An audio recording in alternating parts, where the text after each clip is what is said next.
Cooking's always been a part of who I am.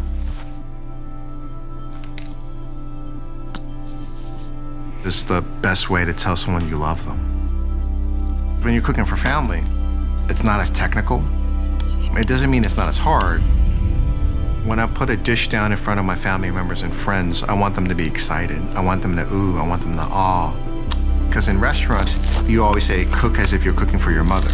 If I could cut something better, cook something better, or make it more delicious, it's gonna allow me to cook the best meal for my family and friends. That way they'll know and understand in the moment that I'm saying I love you through a dish.